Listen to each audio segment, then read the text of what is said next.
Hello, my name is Caroline Stokes. I am the CEO of Forward, and I'm also leading a brand new boot camp, which is called the Workplace EQ Transformation Certification, specifically for CEOs, starting on the 15th of this month. So please contact me and ask me for more information if you're interested.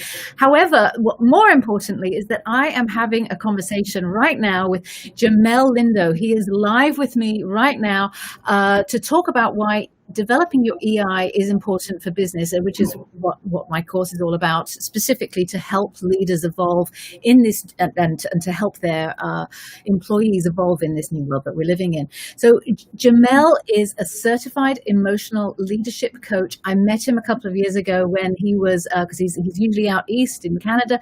He was here in Vancouver, and it was an absolute pleasure to meet him. We were rushing around before he was about to have a session with our trainer, and it was just such a pleasure to meet him, and he was so excited to have conversations. So it's an absolute pleasure. But what I also want to say is that Jamel is a Forbes Council member, so he is regularly contributing to Forbes, and I recommend you check him out. But in the meantime, Jamel, it is such a pleasure to have you here. Thank you. It's such a pleasure to be here with you. Yes, it is, because we're going to have a really deep conversation. And what is interesting is that too often EI professionals don't come together enough. I know David Corey has a program whereby every single week EI professionals do that. But what I really wanted to do was to create a platform, especially for today, whereby you and I could really riff about all of the different areas that is important to us. Oh, sounds like fun. I cannot wait to dive in. Good. You're a good sport. So first of all, the first question I ask is, what are you stoked about in our new world? We've been used to it now for a little while, but what are you stoked about? What's going on that you've noticed that is good? What I'm stoked about is really the opportunity to reinvent yourself and to reinvent your business. I think that we all had to go through this moment of uncertainty where we didn't know what was happening. There's a lot of fear, there's a lot of insecurity that comes with that. But once we have the opportunity to process those emotions and pause, stop, and look around, then we can take stock. We can take stock of who we're being. We can take stock of the way that we're showing up. We can take stock of our businesses and what is accessible to us in our businesses.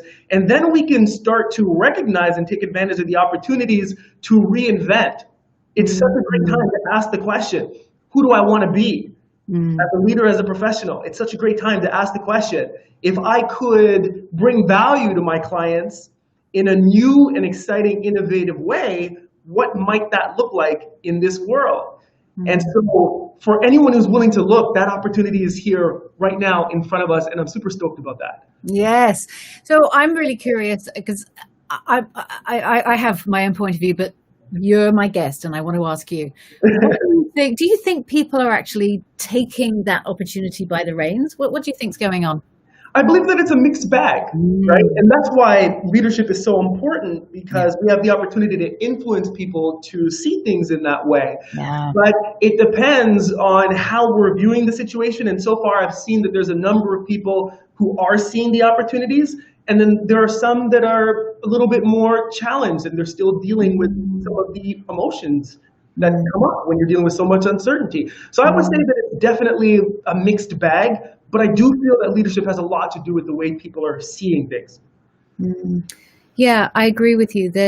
And it's a really tough change because, as you know, we're trying to deal with so many different things at once with all of the change. But I mean, I personally feel like I'm now in some kind of groove because, I know what the kids are doing with their school. There's no, the change isn't so radical now. And whereas clearly it was back in March and onwards, because you just didn't know. And now that we know that we're going into a second wave, it's like, okay, we know it's coming. We know there's probably going to be some lockdown or something, especially in Canada. We can't speak on behalf of America, of course, and various other places. But what I'm finding is that to me, there's a little bit of settling and understanding and just accepting the situation, a bit like wartime. You don't know how long it's going to go on for. But I completely appreciate what you're saying as well, which is that some people are really taking the opportunity to evolve.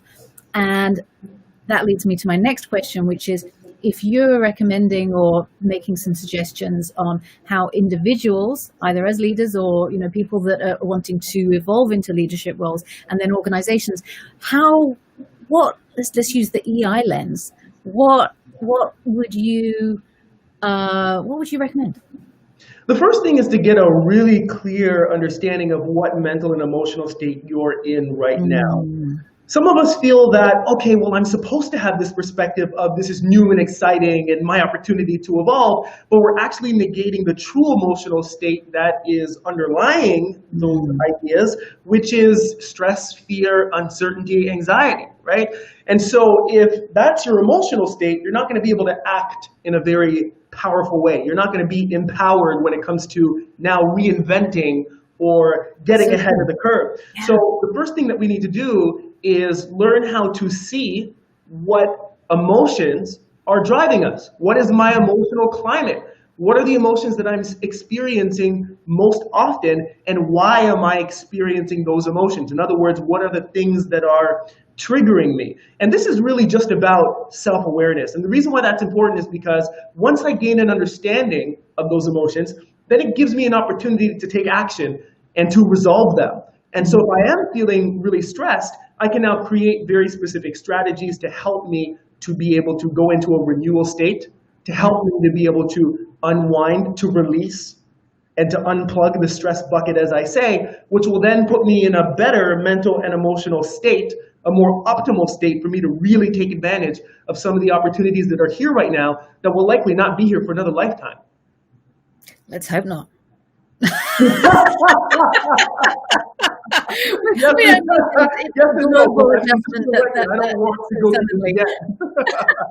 Because I was thinking about it when I did my TED talk in December it was the middle of December in New York. I was in this situation where, I was talking about, the world is changing so rapidly. You've got to adjust your organizational EQ. If you don't do it, you're going to be lagging behind. And clearly, I'm saying this to you as a peer, which is, and of course, nobody listens. Everybody's being successful as they are. And then the unthinkable happened 2 weeks later when Wuhan, like 2 weeks later, Wuhan had brought it up, and there was a newspaper alert of this outbreak, and the World Economic Forum covered it for the first time. No, the World Health Organization did it, and that's when things escalated so quickly within just a few months, as we know. I mean, it's now imprinted on our minds forevermore. Yeah. And people. I know that a lot of organizations at that time had already adapted, understood their values, understood how and treated their people, or had a people leadership style organization. They were a lot more likely to reduce that level of stress. And even though it was very stressful, they were able to jump in and support their employees much, much faster. And people were then engaged when Black Lives Matters was happening, and everything else from a societal and economic standpoint was just escalating at exactly the same time. So, you and I know how important that is, and others don't. So if I can just ask you, what would you wish for leaders to do to make that adjustment? Because it's never too late. Absolutely. The number one thing is to realize that you don't have performance, you don't have culture without acknowledging emotion. We have to recognize that human beings are fundamentally driven by emotion. We have two brains. One of them is an emotional brain, the limbic system. And we've had that for much longer than we've had the thinking brain, which is the neocortex. And so what we do, the choices that we make, fundamentally come from how we feel. So if we don't understand emotions as leaders, if we don't understand our own emotions, if we don't understand the emotions of other people, if we don't have the skills that allow us to tap into that incredible resource, because really that's what it is, and it's an untapped resource for most people and most organizations and cultures, then it makes it makes it very challenging to move the needle forward, to be able to collaborate in a way that's effective, to be able to create a positive culture where people want to be. So my hope is that with this pandemic, it becomes undeniably clear that emotions matter in what we do with our businesses. And because emotions matter, people matter. And if we don't make that a priority, then we're not going to be able to succeed, especially in environments like this that are so highly emotional. Absolutely, absolutely. Something happened yesterday. I'm way off my normal script, but we're riffing, and I hope you'll play with away. I love it. So I may get criticized for this, but it's in the public domain, so I can talk about it, and I'd love to get your opinion.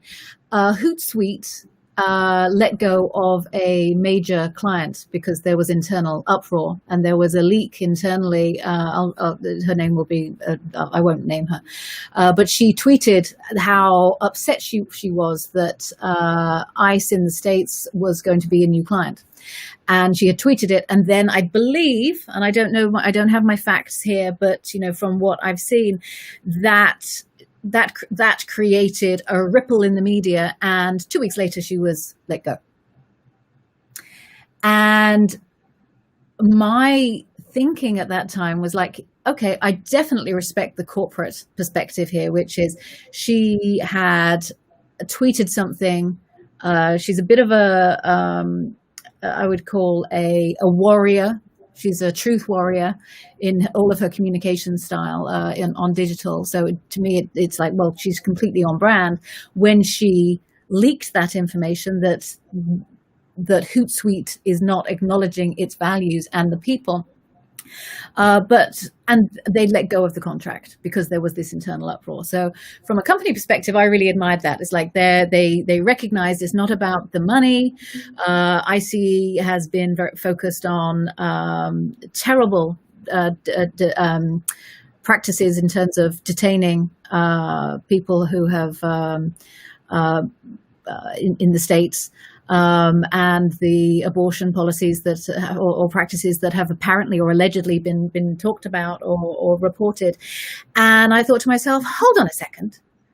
She was let go when quite clearly there was an emotional response to that. She was outraged. There was internal uproar. They did not acknowledge her emotion and bring her into the fold, and instead let her go only now for the message to be very clear, which is, if your job is potentially threatened, if you tweet something like that. So I'm really curious to get your perspective on that, because I was looking into it and going, there was an opportunity for Hootsuite to do something really interesting. Yeah, and to be honest with you, I don't have an answer here on this one. I feel that things have accelerated so quickly on the digital front that everybody is still trying to figure out what that means and what that looks like. We as a culture are deciding where the lines are between reality, or what we felt was reality, and the digital world. And we have to manage ourselves, not only in person, but we also have to manage our digital identities. And so at what point is my digital identity in conflict with my own employment? And to what extent should my employer be involved with how I present myself digitally? It's such a gray area, and we don't know because it's so new. I think the one thing to be super mindful of is that now, when it comes to values, when it comes to culture, when it comes to what you believe in, those things as a company are not isolated anymore. So we're long past the days where what happens within an organization stays within an organization. We are now in the era where one organizational hiccup can become the one thing that destroys the perception of the organization, which means that your employees become that much more responsible. And so I feel is really tricky. But what I would like to say is it's become even more important for employers to become very clear on what their values are, and what their expectations are from a value perspective, not just for them, but anybody who chooses to work there. And on the flip side, they have to have an understanding as well of the values of their employees and what it means for an employee to be able to express their values too. We're still in the middle of that conversation, but I believe that that's the conversation that we need to have and get more clear about. Yeah, I completely agree. I think it needs to be a discussion that needs to happen within an organization, because as you say, there's this gray area where people will be so entrenched and involved within the organization, and if the company's values are demonstrated to be off point, then there's going to be some kind of outrage, especially, you talked about climate earlier, when you combine all of these different climates and our emotional climate, there's going to be, it's going to be impacted in some way. And what I want to say is that there's a whole lot of reality testing there that is beyond what we've ever experienced before, I think. Absolutely, and we're living in a very heightened emotional state right now, and this is why it's really important for us to truly gain an understanding of what's happening emotionally within our organizations. What is the emotional climate? How are people feeling? Are they feeling valued? Are they feeling heard? Are they feeling safe? Are they feeling like this is the place where I want to be? Are they feeling like their leader cares about them and their performance and what they do? Are they feeling like a number, or are they feeling like a human being? I feel that we're in a space now where, as those conversations continue not to happen, the risk becomes greater and greater and greater. So we have to be able to double down on creating those relationships and on essentially developing emotionally intelligent leaders. Love what you're saying. Thank you so much. So, as we know, John Lewis died, and when he died, it impacted me greatly. For others, it was RBG, but for some reason, it was John Lewis. There was just something really. There was his inner strength that I just absolutely adored. So when he died, the phrase "good trouble" really hit me, and I was like, okay, I want to know what good trouble people are creating. So let me ask you, what good trouble are you creating? Oh, good trouble is just, ripping up the foundation of who we believe we are, turning it upside down to give us an opportunity to be able to reinvent it. I was just talking about this with the person who I was speaking to before this interview, and a big part of emotional intelligence work, although it's fundamentally about who do I want to be and living into the highest ideal of myself, an aspect of that is seeing who I am now and how I'm showing up now. Yeah, right now. And for most of us, we have behaviors that are really ugly, that are really negative, that are not representative of our truest core values. And we need to be able to see that. And so as an emotional intelligence coach, you have to facilitate that process in such a way where that person feels safe. They understand that this is a necessary part of the process in order for them to live into their most ideal self. So the trouble that I'm getting into is always pulling the carpet from below so that we can see what's under there, right? Like, what have we been sweeping under the rug for all this time? And as you know, we do that with EQ assessments. 360 EQ assessments are my favorite. You get that discrepancy between how you view yourself and how other people view you. And so to have that difficult conversation that says, okay, well, we've had conversations about empathy, and you feel that you're very empathetic, but nobody around you agrees. People around you are not experiencing that empathy. What is happening there? That to me is good trouble, because that allows people to acknowledge the reality and then step into a higher ideal of who they are. That's wonderful. So I want to ask you, this sounds like you've already answered it, but I'm going to ask you because I can't help but suspect you'll have another aspect that's going to be golden, which is, why is it emotionally intelligent to do this? To do what? To develop your emotional intelligence and to seek that truth and to pull the rug out and all of that jazz. Well, it has to start. And a lot of times we talk about emotional intelligence, we get into all the skills and all the nuance and all those kinds of things. But really, when I think about it, emotional intelligence is not just about emotions. It's not just about emotions. Emotional intelligence is about helping people to show up in the best way possible. It's about helping us actualize our highest ideals of who we are. And so when you take a look at your day, and you take a look at your behaviors, and you take a look at where you get tripped up, If you're honest with yourself, what you'll realize is that emotions tend to be the thing that gets in the way. Whether you're an entrepreneur and you don't have the confidence to be able to ask for the sale, or you're a leader and you don't have the assertiveness to be able to deliver tough feedback, those are emotional intelligence skills, and there are emotions involved. And we don't really pay attention to emotions. They're kind of like these weird transient things that happen, and it seems most of the time like they're happening to us, and they come in and possess us for this short period of time. And sometimes it's a good possession and great things happen. Sometimes it's a terrible possession and terrible things happen. And then it leaves us and we're like, what is going on? But there's a science to that. There's a method to that. There's a science behind the madness that we can actually come to understand. And when we come to understand it, and when we learn to be smart about emotions, which is what emotional intelligence is all about, then it allows us to become our best selves. And that's what it's all about. Amazing. You are very eloquent in discussing this. You're my favorite emotional intelligence discussion person, and I've been in touch with Daniel Goldman and various other people, and they focus on the science aspect, and you really dig into the emotions that are impacting someone's ability to actually get from A to B in the way that really they'd like to show up. So thank you for that. You are more than welcome. Thank you for having me on. I love riffing with you because you get it. You love this stuff as much as I do. When we met at the certification process, I knew there was something there. Remember, we had the same business card? I know! Yeah, this is the same coloring, the thickness, everything. Yeah, it was the same. And I'm like, I like your taste. So I'm not surprised that we're having such a great conversation. That's wonderful. That's wonderful. I want to ask you one last question, which is, what is one last thing you can ask viewers to do? Stop. To stop. Just stop, pause, and really take stock of how you are showing up and how that is influencing what you're experiencing.